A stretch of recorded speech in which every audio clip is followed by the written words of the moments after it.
habiskan hiking. Setelah hiking, actually bukanlah solo, memang naik sendiri. And then sepanjang perjalanan tu ramai orang terus naik trek senang untuk bukit senang lah. Saya pun tidak mengalami naik pening apa semua. Mungkin sebab saya bersedia kot tidur cukup and makan buah, minum air. Alhamdulillah, sakit kaki naik tiada. Ada beberapa tempat ada rehat. But I'm enjoying myself. Sangat enjoy. Masa sampai di atas tu memang cantik gila. Repeat? Tak lah. Mungkin ini my last hiking kot. My last hike, insyaAllah. Pasti kita cari hobi yang lain. Dan masa turun, sangat tenang. Ada satu tempat yang acak terlalu tali lah.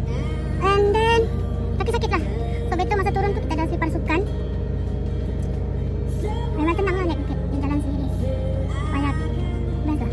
Anyway, kalau kamu teringin mau pergi tempat ni, dia sangat tenang. Just ambil roundabout.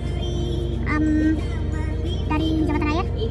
Nanti saya buat lah dia punya road map. Dan sangat tenang. Trek sangat tenang. Ramai orang. But sebelum datang tu tengok-tengok lah dulu. Kalau ada ramai orang dan orang naik. Solo hike best. Tetapi kalau tidak berani jangan. Anyway, sepanjang perjalanan tu just say hi sama semua orang supaya macam orang pun tahu kamu ada di situ. That's all for now. Okay, tudung ni dari Nyelofar. Menyesal tidak beli banyak hari tu. Sangat sejuk. Tak berbaloi lah beli. Invest untuk equipment. Baju ni sudah lama. Ke Gunung Kinabalu, ke Annapurna Base Camp, ke Waragang, dan Bukit Simsim. So pakai baju ni. Tak lah, satu tidak baju. Ada baju, tapi macam ini juga lah yang the best khusus untuk barefoot kot. That's all.